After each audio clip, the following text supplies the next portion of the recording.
పెద్దలు deputy CM గారు పవన్ కళ్యాణ్ గారు మాట్లాడతారు. నమస్కారం అధ్యక్ష, మీకు అవకాశం ఇచ్చినందుకు గౌరవ ముఖ్యమంత్రి గారికి ఈ ఎక్సైజ్ పాలసీ మీద ఈ శ్వేతపత్రాన్ని సమర్పించిన విధానం చాలా లోతుగా ఉంది, సమగ్రంగా ఉంది. ఎక్సైజ్ పాలసీకి సంబంధించి గత 5 సంవత్సరాల్లో ఎలాంటి సమస్యలు ఉన్నాయి, ప్రజలు ఎలాంటి బాధలు పడ్డారు, ముఖ్యంగా ఇలా కల్తీ సారా తాగి, ఇలాంటి ఇలిసిట్ లిక్కర్ తాగి, వారి ప్రైవేట్ బ్రాండ్స్ తాగి ప్రజలు ఏ స్థాయికి వెళ్ళిపోయారు అనేది ప్రత్యక్షంగా నేను కూడా చాలా నా దగ్గరికి వచ్చి చాలా సమస్యలు చెప్పుకున్నారు ప్రజలు. ముఖ్యంగా గుంటూరు నుంచి ఒక బాధితురాలు వచ్చి భర్తను తీసుకొచ్చింది. భర్తను తీసుకొచ్చి నా భర్త నన్ను కొట్టేస్తున్నాడు, మీరు మాట్లాడండి, వీళ్ళు మందు తాగిని చెప్పి ఆవిడ పాపం బాధపడుతుంటే ఉన్న దెబ్బలు చూపించింది. భర్తను అడిగితే భర్త ఏమన్నాడంటే, నేను ఎప్పుడు ఇలా చేసేవాడిని కాదు, మందు తాగగానే నాకు అట్లా అయిపోతుంది, ఇది నర్వస్ డిజార్డర్ వచ్చేస్తుంది, న్యూరలాజికల్ డిజార్డర్ వచ్చేస్తుంది అనేది తర్వాత దీంట్లో తెలియదు అధ్యక్ష. భూమి ఒకసారి అంటే ఇది ఇంకా విష్ణుకుమార్ రాజు గారు చెప్పినట్టుగా ఇది ఇంకా 3,000 కోట్లుగా చాలా లోతైన దోపిడీ జరిగింది. దీంట్లో లాస్ ఆఫ్ కన్సిడరబుల్ రెవెన్యూ దాదాపు 18,860 కోట్ల 51 లక్షలు అనేది ప్రాథమికంగా తేలింది. దీంట్లో అంటే ప్రజలకు కావాల్సిన డబ్బు, ప్రజలకి రావాల్సిన డబ్బు ఇవన్నీ కూడా ఎక్కడికి వెళ్ళిపోయినాయి. నిన్న ప్రధానమంత్రి గారు మనకి కేంద్రం బడ్జెట్లో మనకి 15,000 కోట్లు ఇవ్వగానే ఇందాక గౌరవ ముఖ్యమంత్రి గారు చెప్పినట్టుగా మనం అందరం చాలా ఆనందపడ్డాం. దీంట్లోనే నిజంగా ఈ 15,000 చిల్లర కోట్లు మనకు వచ్చిందంటే అసలు క్యాపిటల్కి ఇబ్బంది కూడా ఉండేది కాదు. పోలవరం చాలా వరకు అయిపోయింది. ఇవన్నీ పక్కన పెడితే అధ్యక్ష, నిన్న రివ్యూ చేస్తా ఉంటే ఒక 20,000 తీసుకున్నాడు ఒక అధికారి, మన ఏసీబీ వాళ్ళు తీసుకున్నారు, ఇంటర్ డిపార్ట్మెంటల్ ఎంక్వైరీ చేస్తాం అని చెప్పేసి ఒక రివ్యూ ఏదో కేసు గురించి చదువుతా ఉంటే తనకి కాంపెన్సేషన్ రావాలి, తనకి కోర్టుకి వెళ్ళారు. అది మాట్లాడుతున్నా ఒకటే అనిపించింది, ఒక చిన్నపాటి ఉద్యోగి తప్పు చేస్తే 20,000 రూపాయలు లంచం తీసుకున్నాడని చెప్పి లంచం తీసుకున్నందుకు ఏసీబీ ఎంక్వైరీ ఉంది, లేదంటే డిపార్ట్మెంటల్ ఎంక్వైరీ ఉంది. అలాంటిది రాష్ట్ర వ్యవహారాలు నడిపే ముఖ్యమంత్రి కానీ వారి సంబంధిత సభ్యులు కానీ స్టేట్ ఎక్స్చెకర్కి 18,860 కోట్ల రూపాయలు పైచిలకు ప్రప్రథమంగా ఇక్కడే మనకు తేలుతూ ఉంటే వీళ్ళు శిక్ష పడకుండా ఎలా తప్పించుకుంటారు? శిక్ష పడాలి.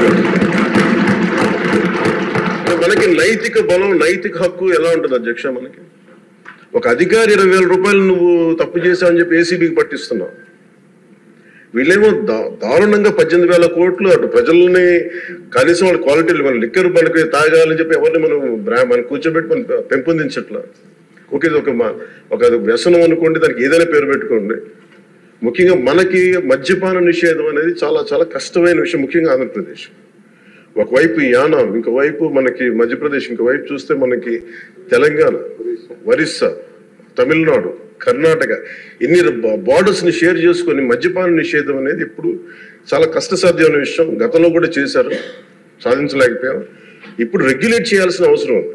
ఇందాక గౌరవ సభ్యులు బుచ్చయ్య చౌదరి గారు చెప్పినట్టుగా ఒకటి స్టేట్ ఎక్స్చెకర్కి లాస్ జరిగింది, ప్రజలకి ఆరోగ్యానికి హాని జరిగింది. దాంతోపాటు అసలు ఈ వ్యసనాన్ని తగ్గించే పరిధిలో కూడా కొంత ఉన్నారు, కొంత బడ్జెట్ కేటాయించాలి. ముఖ్యంగా డీ అడిక్షన్ సెంటర్స్ కానీ వీటితో పాటు కేటాయించాలి. అది కూడా సూచన బుచ్చయ్య చౌదరి గారు చెప్పిన సూచన కూడా మనం పరిగణలోకి తీసుకోవాలి అధ్యక్ష.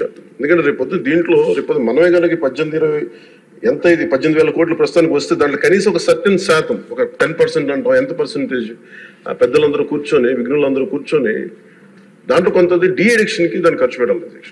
కేవలం దాన్ని ఆదాయంగా చూడకుండా అట్లీస్ట్ ఒక 10% డీ అడిక్షన్గా దాన్ని డీ అడిక్షన్ సెంటర్స్ ఖర్చు పెట్టాలి. కానీ అన్నిటికంటే కూడా ఈ రోజున గౌరవ ముఖ్యమంత్రి గారు చెప్పింది, వీళ్ళని ఎలా ఇన్వెస్టిగేషన్ అంటే అలిగేషన్స్, దీంతో ఎండ్ అయింది ఈ ప్రజెంటేషన్. ఇదే కనుక ఈ రోజున మనకి క్లాప్ మిత్రాస్కి ఈరోజు డబ్బులు లేక పంచాయతీ బోర్డులో దాదాపు 9 నెలల నుంచి మనకి జీతభత్యాలు లేక ఒక 59 మంది నలిగిపోతాం. అలాగే ఫీజు రీయింబర్స్మెంట్ లేక విద్యార్థులు నలిగిపోతా ఉన్నారు. స్టేట్ ఎక్స్చెకర్లో డబ్బులు లేవు. కానీ అందరు ఇన్ని కోట్లాది మంది జీవితాలతో ఆడుకుని వీళ్ళ చేతుల్లో మటుకు ఇన్ని వేల కోట్లు దాదాపు విష్ణుకుమార్ రాజు గారు చెప్పినట్టు 30,000 కోట్లు వెళ్ళిపోయాయి. 18,000 కోట్లు ముందస్తుగా తెలుస్తుంది, కానీ ఇంకా లోతుగా చూస్తే అది చాలా పెద్ద ఇది స్కామ్, ఇది దోపిడీ. వీటిని కనుక మనం వదిలేస్తే, తప్పు చేసిన వాళ్ళని గత ప్రభుత్వం సంబంధించిన ఇది ఇట్స్ నాట్ అబౌట్ వెండెటా, పగా ప్రతీకారం కాదు, కానీ వీళ్ళని స్వేచ్ఛగా కనుక వదిలేస్తే, వాళ్ళ అదృష్టవశాత్తు ఈరోజు వాళ్ళు అక్కడ లేరు.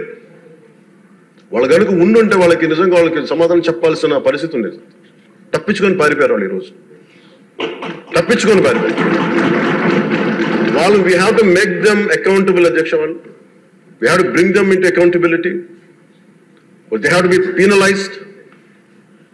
వాళ్ళు దయచేసి గౌరవ ముఖ్యమంత్రి గారికి నేను మీ తరపు నుంచి ఆయనకి తెలియజేసుకున్న అధ్యక్ష, దయచేసి వీరిని please we have to penalise them sir. వాళ్ళకి సరైన శిక్ష పడాలి సార్. వీళ్ళకి తప్పించుకోవడానికి కుదరదు సార్.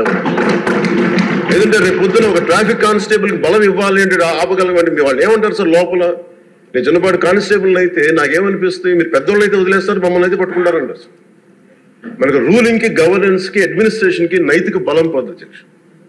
ఐ రిక్వెస్ట్ యూ, నేను మిమ్మల్ని ఉద్దేశించి అందరినీ హౌస్ మెంబర్స్ గౌరవ సభ్యులందరినీ గౌరవ ముఖ్యమంత్రి గారిని అడుగుతున్నాను అధ్యక్ష మీ ద్వారా. They have to be punished and they have to be penalized whoever they are. ఇది వెండెటా, పగ ప్రతీకారాలతో కాదు, కానీ we promised that we will bring back accountability. We promised we were going to give a clean and clear governance. We have to live up to it. Thank you.